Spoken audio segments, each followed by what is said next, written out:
last week, the indescribably authoritarian judge on the Brazil Supreme Court, Alexandre de Moraes, who essentially runs the country, it's really not an exaggeration to say that, he threatened Brazilian executives with X that they would be immediately arrested if X did not instantly comply with censorship orders that had been sent to them, including to censor elected members of the Senate and the Congress.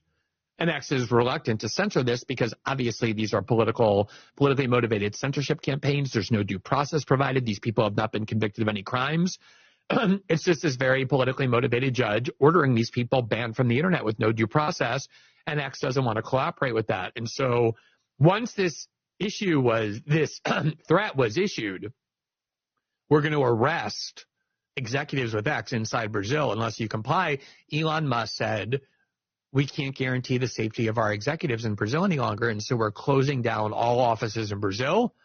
We will no longer have any executives who work in Brazil because it's not safe for them to work there, and it absolutely is not.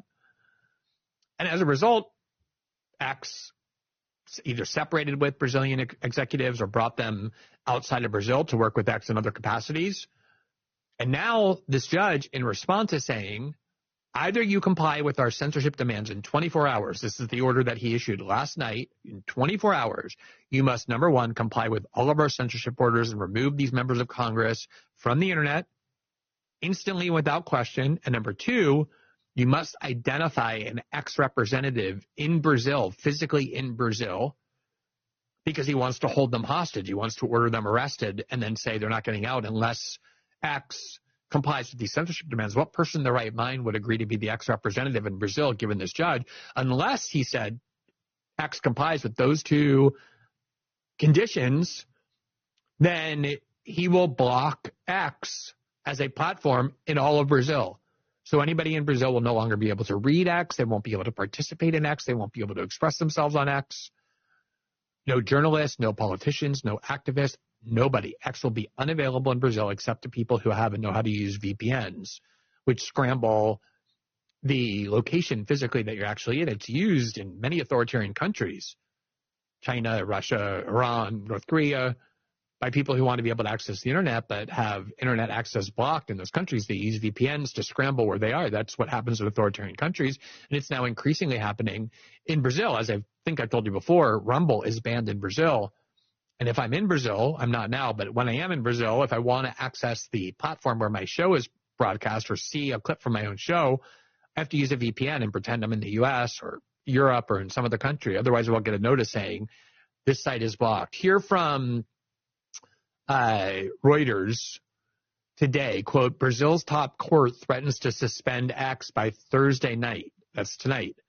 Quote, a Brazilian Supreme Court justice on Wednesday ordered billionaire Elon Musk to name a legal representative for his messaging platform in X in Brazil within 24 hours or face the site's suspension in the country.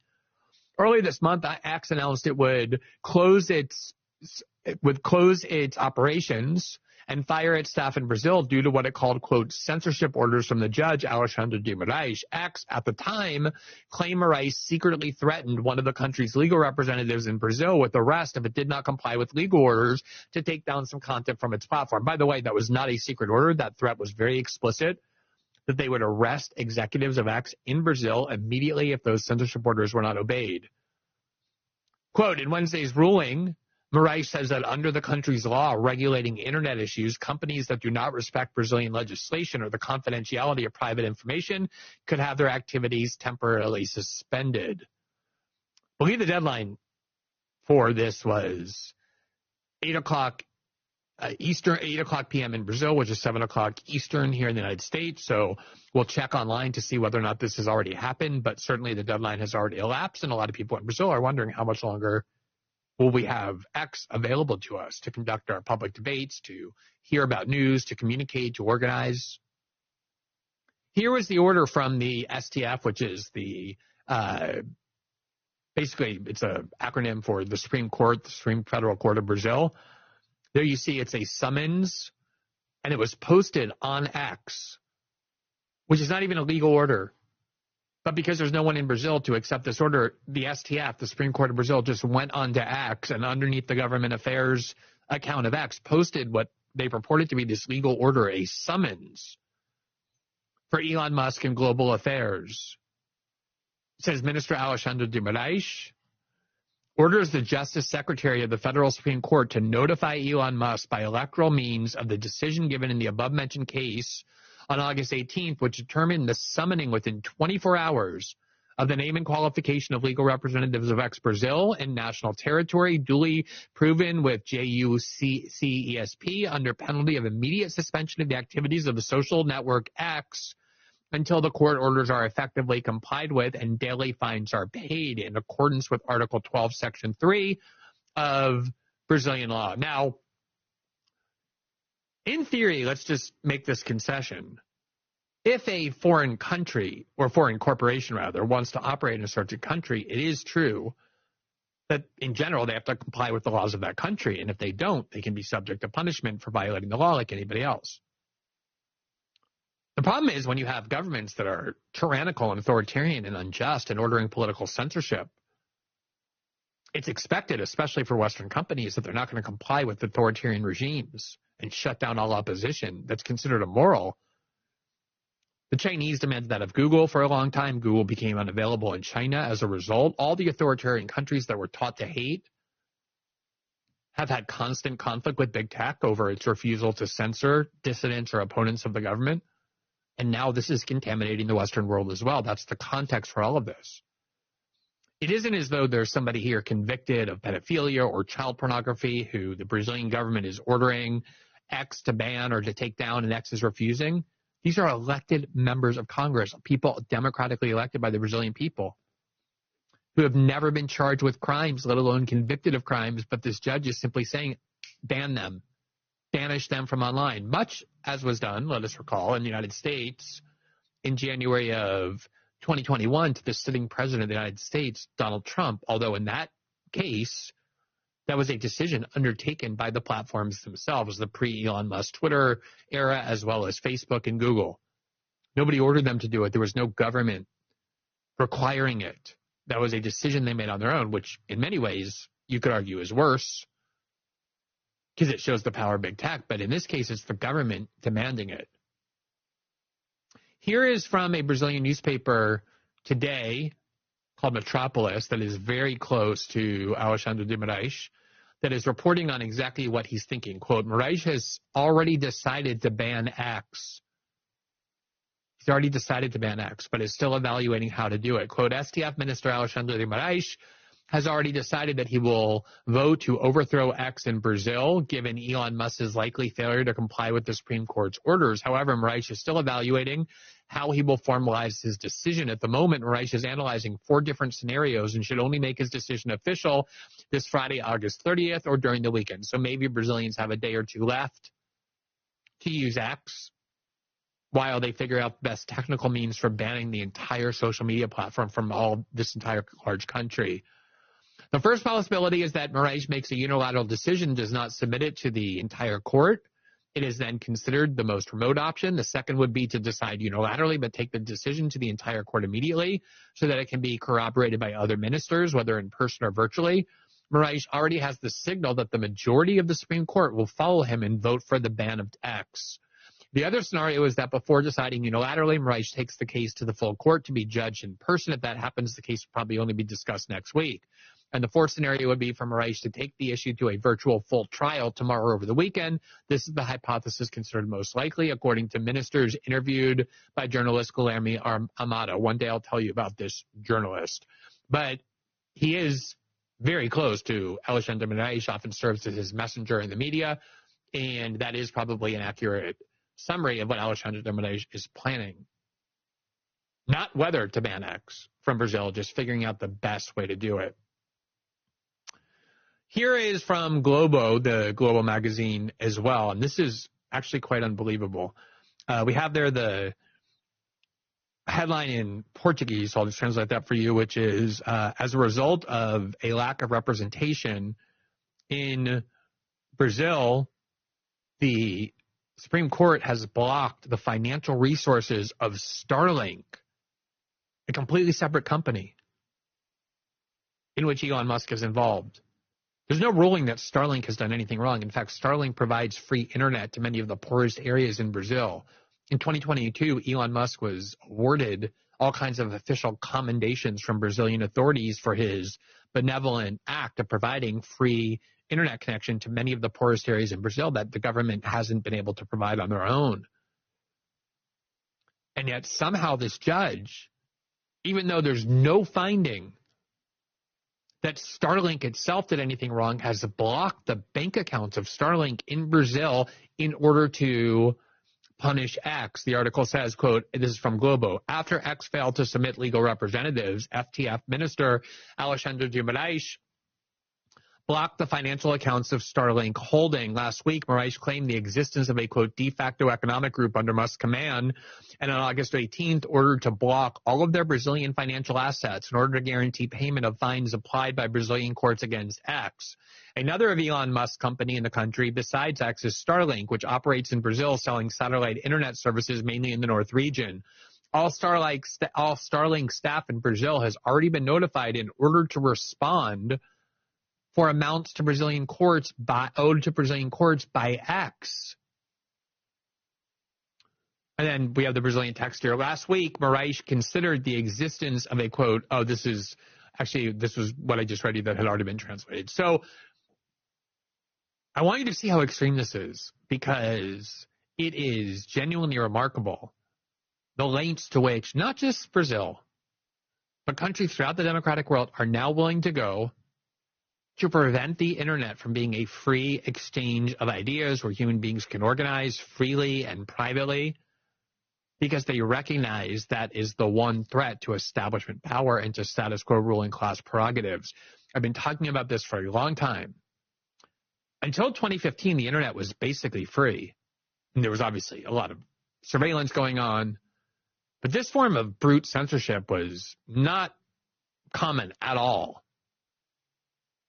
2016 was the turning point. That was when European and American elites concluded they couldn't control people's thoughts, as evidenced by, first, the British decision to withdraw from the EU by ratifying Brexit, and then even more traumatically, from the perspective of Western liberal elites, the decision to vote for Donald Trump over Hillary Clinton and make Donald Trump president of the United States.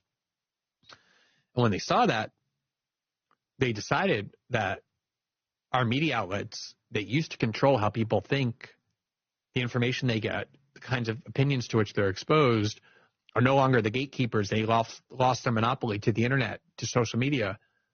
And the only option we have for remaining in power to continue to be able to propagandize people and keep them in a closed information system is if we start implementing systems and justifying rationale for controlling the internet every bit as rigidly as we control large standard corporate media outlets, where most views don't get into those outlets ever. Most dissidents are never heard from.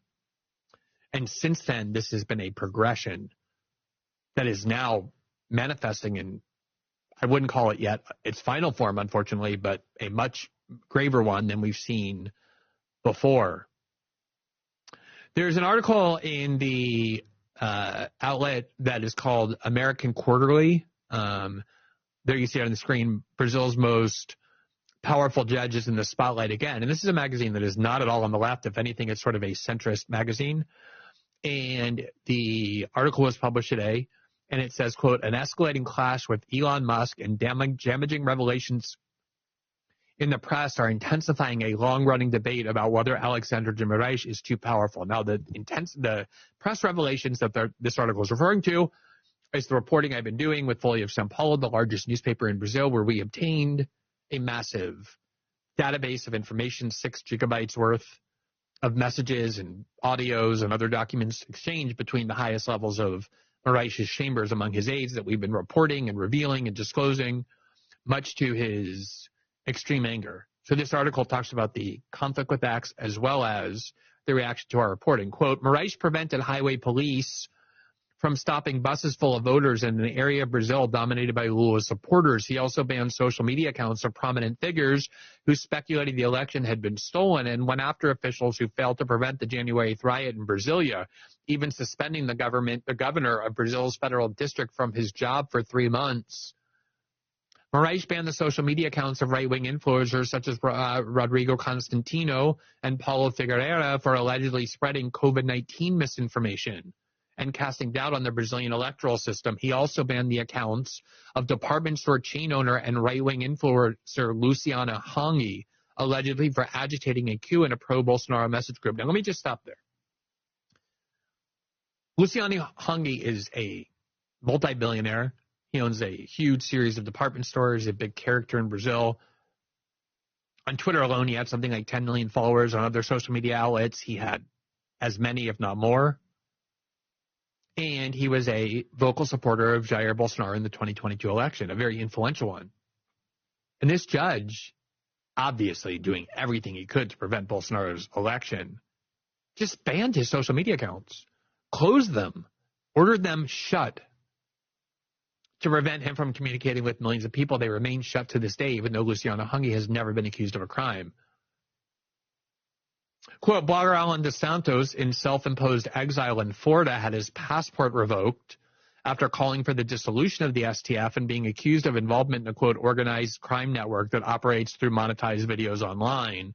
Quote, right now he's protecting democracy, and I think it's a very necessary thing, said Roberto Braga, executive director of the Digital Democracy Institute of the Americas, a nonprofit aimed at the digital information environment in Latin America. Quote, but you could see a world in which someone else in his role doing something in a similar, in a different context would generate a lot of problems. This is the issue. Brazilian elites are essentially saying, of course there's too much power in his hands. Of course he's exceeding all legal limits. But the danger of Bolsonaro's movement is so extreme, it's so criminal that we have to allow this judge basically dictatorial powers. It's the same mindset that prevailed during the war on terror in the wake of 9/11. Yes, we're running roughshod over civil liberties. We're allowing the government to spy on us, to prison us without due process. It's all necessary, even though in other contexts it wouldn't be, in order to stop the threat of terrorism. This is always the formula of every tyrannical regime everywhere. We know you like your rights. Usually we'll give them to you. But right now there's a threat posed to your safety, to the health of our nation, of our homeland, that simply doesn't allow ordinary rights to exist. It's not the first time that X would be blocked in a major country. Here from, if we can go back a little bit, Reuters in April of 2024, earlier this year, this was after the coup of the elected prime minister of Pakistan, Imran Khan, which, as it turns out, shockingly, was supported by and given a green light to by the CIA, removed Imran Khan, put him in jail, installed a military regime in Pakistan, far more obedient to the U.S. security state. The social media platform X was blocked in Pakistan over national security, the ministry says. Those are the kind of countries in which these sorts of things happen. Back in 2010, as Ars Technica reported, quote, Google stops Hong Kong auto redirect as China plays hardball. Quote, under threats that the Chinese government won't renew its internet content, Google has decided to call off its efforts to redirect all China users to its Hong Kong search site. Instead of automatically sending searchers straight onto google.com.hx, the search site once again serves up a Google China homepage, complete with a faux search box image that sends users to the Hong Kong site when they click on it. The change may seem minimal, but Google hopes it will be enough to appease the Chinese government and to keep its license to operate on the internet business in the country. All these evil countries we're told are so threatening and tyrannical, now far beyond what they do. The Guardian in March of 2022, at the very start of the war in Russia, quote, Russia blocks access to Facebook and Twitter. The move to block Facebook and Twitter comes as the government passed a bill that criminalizes, quote, fake news reports against the war. What the Guardian forgot to mention was that the EU also banned Russian state media from being platformed by anybody. If you are somebody who has a social media platform and you want to give people the ability to listen to RT or Sputnik, it's against the law in the EU to do it, which is why Rumble's not available in France. Now, speaking of Rumble, the platform of Rumble is unavailable both in Brazil and France.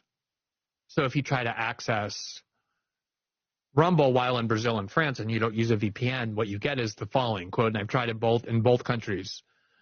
Quote, because of Brazilian or French government demands to remove creators from our platform, Rumble is currently unavailable in Brazil and France. We are challenging these demands and hope to restore access soon. So you see this rapidly escalating, unfolding, extremely menacing scheme of censorship, which is you either remove every dissident, every idea that we don't like, that we deem false, that we deem harmful, or we will, in the case of France, imprison you and your executives the minute you step foot into the EU, or we'll just block your entire platform from being available in our country at all, and we will only allow those platforms that maintain a closed system of information for our citizens to hear and say only what we think they should be hearing and saying. This is happening in the democratic world, the ostensibly Western democratic world. I cannot do anything more in terms of words to express how extreme, how severe, and how dangerous this trend is. We could see it coming for several years now, and it is here.